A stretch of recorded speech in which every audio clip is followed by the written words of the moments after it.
There are two certainties in life: death and Stoffel Vandoorne winning fan boost every race. Season 6 of Formula E was undoubtedly the craziest season the still relatively young series has seen. The BMW-led pre-season testing managed to get us who don't require hearing a combustion engine growl to enjoy great racing, pumped for the new championship season spanning 14 races in 12 different cities, or so we thought. An exciting double-header in Meridia brought the cheering crowd a massive contrast in its races. Whilst race 2 had been a bit dull, race 2 certainly managed to make up for it. Its chaotic safety car restarts and controversial attack modes are just one of the reasons why Formula E is so great. The first race of the season brought victory to the experienced Sam Bird, while the second race presented Alexander Sims with his very first victory. The fan favourite Stoffel Vandoorne taking 2/3 for place for Mercedes. Could he be in a title fight? Then went to Santiago, which saw the shortest four-course yellow in history. In only about half a minute, the marshals managed to push Alexander Sims' BMW Andretti Motorsport car to safety behind the barriers. His teammate Max Günther managed to snatch first place from Antonio Felix Da Costa and stood on the top step of the podium for the first time in Formula E. Entertaining Mexico City E-Prix was dominated by Mitch Evans' commanding drive after getting past Andre Lotterer into the first corner. During the whole race, the barriers seemed like magnets for the cars. The drivers were crashing out left, right and centre. De Vries, Massa or Nico Müller, just to name a few. Mitch Evans shared his well-deserved podium with Antonio Felix Da Costa and Sebastian Buemi.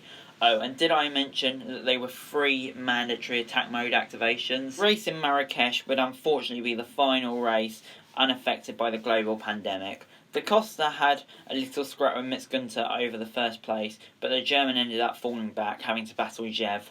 Jean-Oliver managed to get past. However, due to low amounts of usable energy, he had to let Maximilian back pass and save energy instead. The 3 aforementioned driver all received trophies on the podium. Then the pandemic hit. All events were cancelled and the world was in lockdown. Everyone was supposed to stay at home. However, staying at home does get boring after a while, and many sports did their best to entertain us. Formula E was no different. The organisers arranged a charity event, Race at Home. I won't go into too much detail, but the events consisted of 2 several grids: the driver's grid for real-life racers and a challenge grid consisting of sim racers. The racing was absolute carnage, especially the driver's grid, more so than in real Formula E. The biggest story was something different, though Daniel Abt apparently wanted to entertain his fellow competitors and decided to let professional sim racer Lawrence Hosing drive his virtual car under Abt's name. Impersonating him in a race got him kicked out of the Audi team. Race winner Vandoorne had his doubts about the identity of the driver, and when the speculations were confirmed, Abt was suspended from the team with immediate effect and fined £10,000. The incident sparked controversy, and some considered Audi's decision to drop him harsh. However, he was later picked up by Neo 333, replacing Macwing Ha. The real championship was then decided that season with a triple double-header finale in Berlin, spanning 6 races over the course of only 9 days, racing on 3 track considerations, including the reverse track. Unfortunately, it seems as if there can only be too much of a good thing, and so many races in such a short time frame are quickly becoming one incoherent mess in my head. Yet some highlights still pop into my mind. Da Costa winning performances in the first 2 races, Stoffel Vandoorne's double overtake on Sam Bird and Ollie Rowland in the second Berlin race, Rennie Rast's impressive rookie performance, and Mercedes-Benz EQ's 1-2 finish in the final race are a few which come to my mind.